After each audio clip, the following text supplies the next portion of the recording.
Bom, pessoal, a gente está de volta aqui. Eu estava conversando com a Ju, pegando um pouquinho das informações do livro e peguei lá no Instagram dela uma publicação que eu achei muito interessante e que me chamou a atenção.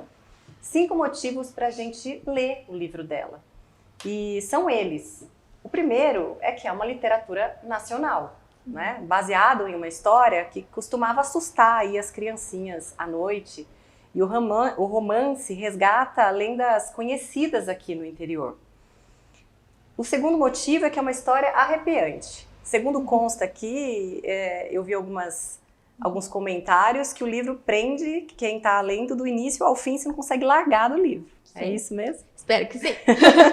Foi o que eu li lá. O terceiro motivo, tem esse resgate, né, das lendas urbanas. E principalmente agora que a gente está falando aqui no Dia das Bruxas, agora, dia 31 vai ser, e foi por acaso essa conversa, mas como está tudo muito sintonizado nesse universo, a gente conseguiu essa entrevista com a Ju justamente no mês de outubro, olha que legal. É ambientado no interior do país, né, do interior do nosso país aqui, essa cidade fictícia, que se chama Oratório, né? As orações, elas não são ouvidas. Então, como o nome é muito sugestivo, mas as pessoas ali da história passam apertado ali, pelo que eu tô vendo. Não adianta rezar que ali Deus não ouve. Não adianta rezar. E, claro, o quinto motivo e mais importante, né? A autora é mulher. É uma mulher linda, super inteligente, que traz um gênero pra gente incomum. Quem olha pra ela, eu tava comentando isso aqui no intervalo, quem olha pra ela toda delicada, linda, né? Parece uma Barbie. E aí pega o livro dela e se impacta mesmo com tanta história legal e diferente desse estereótipo de a gente olhar pra ela e falar, ela vai contar um romance melado. Não, gente, não é isso. Um romancinho adolescente. Um romancinho, não é isso. Não é. Não é. E agora a gente vai falar um pouquinho da história. Como que foi o primeiro insight que você teve para escrever esse último livro? Também foi fruto dessas histórias que a sua avó contava? Foi, as histórias estavam lá, né? Elas são meio que a substância, o tutano das ideias. Então essa história do Homem dos Pés de Bode é uma lenda que minha avó me contava sempre.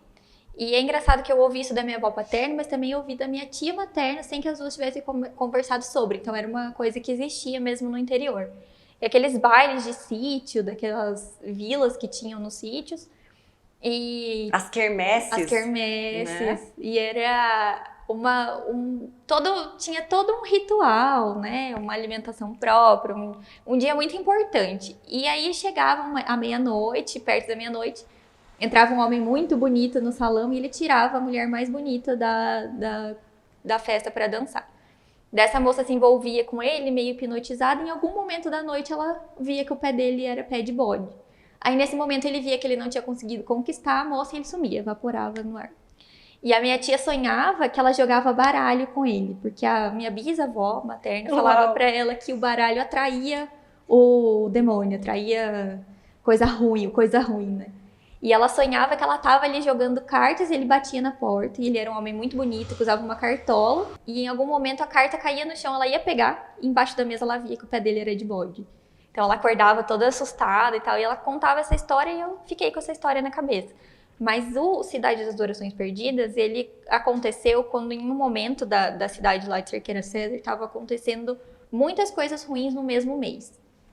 Então, uma pessoa que cometeu suicídio, aí teve um assassinato, aconteceu muitas coisas ruins. E é uma cidade muito pequena, então qualquer coisa que acontece vira um super acontecimento. Vira notícia na cidade toda, né? E eu fiquei muito impressionada com aquilo. Eu falei, nossa, como pode tanta tragédia acontecer de uma vez, né? E se eu tivesse um jeito de prever isso antes de acontecer? E um monte de EC. Toda a história nasce de um EC. Vários escritores vão relatar isso. E se eu pudesse prever, o que eu faria se eu soubesse antes? Será que alguém ia acreditar em mim? Quem ia acreditar em mim? O meu tio policial, talvez. Isso foi indo, eu fui amadurecendo isso, juntei as duas coisas, o homem do pé de bode com a pessoa que quer evitar que o mal aconteça. E nasceu a minha dupla de protagonistas, que é a Ramona, que é uma menininha de 6 anos, muito esquisita. E ela é órfã e ninguém quer adotar a Ramona porque ela foi encontrada em 2 cenas do crime diferentes. 2 assassinatos em São Paulo, a polícia foi atender a ocorrência e a menininha estava lá com um ursinho de pelúcia caolho. E ninguém quer adotar essa menina.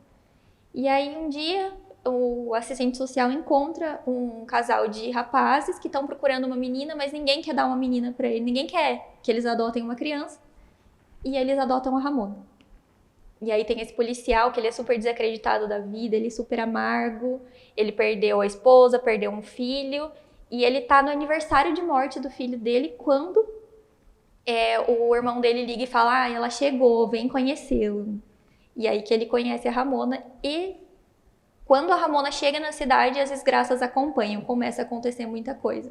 E ela fica atrás dele falando, não é você, eu vi o rouxinol que você tem tatuado no peito, eu vi nos meus sonhos, eu sei que você vai me ajudar a salvar essas pessoas. E aí ela quer que o tio acredite nela. E essa luta dela fazer com que o Virgílio, que é o personagem principal, acredite nela. E ele cedendo a isso, vendo que conforme vai acontecendo as coisas, que se ele acredita nela ou não.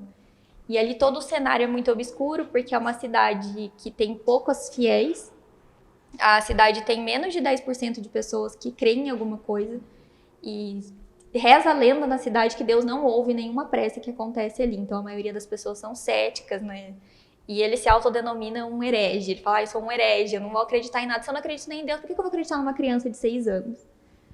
E a história se desenrola a partir daí. Aí a gente tem que frear. Tem que frear, porque é tudo spoiler. Eu sei que a gente fica com gostinho de quero mais, mas esse gostinho de quero mais é pra dar uma pausa no seu Netflix.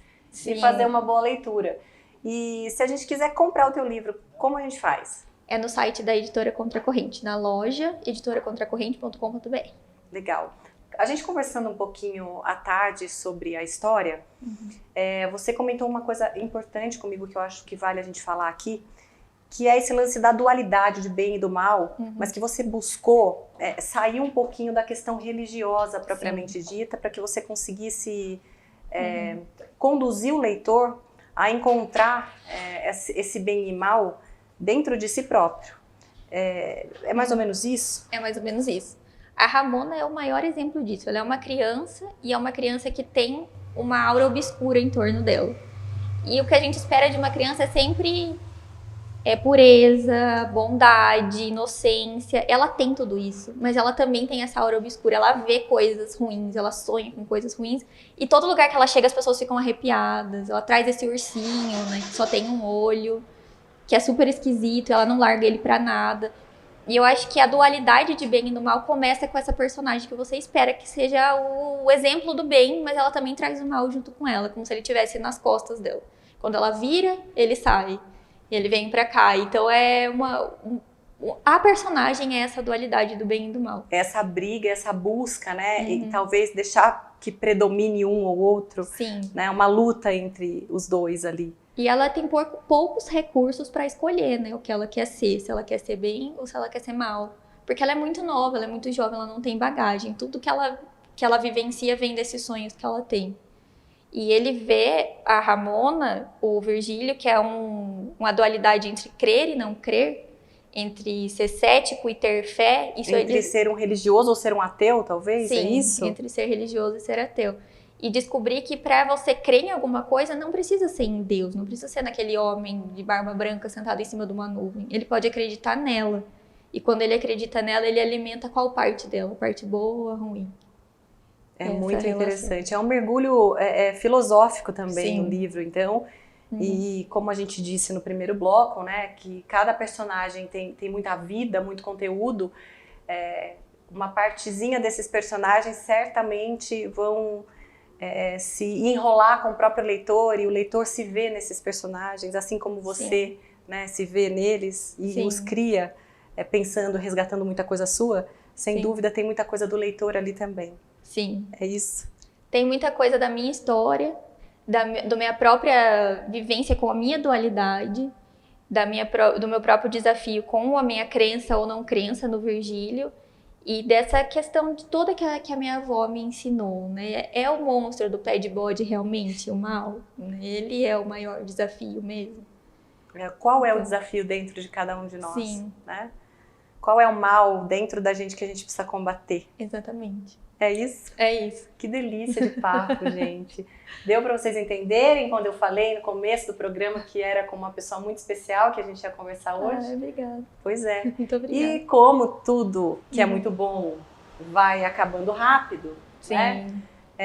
Eu quero que vocês fiquem com o contato da Ju, que está aqui na tela, o Instagram dela, entrem lá, deem uma olhadinha no perfil dessa moça mais linda e também podem acessar o perfil do Projeto Cordão, né? Porque lá é lá que está a editora Contracorrente e também a livraria física que você comentou que poderia ser comprada online. Está já disponível na livraria? Tá disponível na livraria e aí quem for na livraria eu autografo lá na hora, porque eu trabalho lá, né? Epa, não, volta essa parte que é a parte mais importante. Quem for lá no Projeto Cordão e for na livraria comprar o seu livro, agora fala você.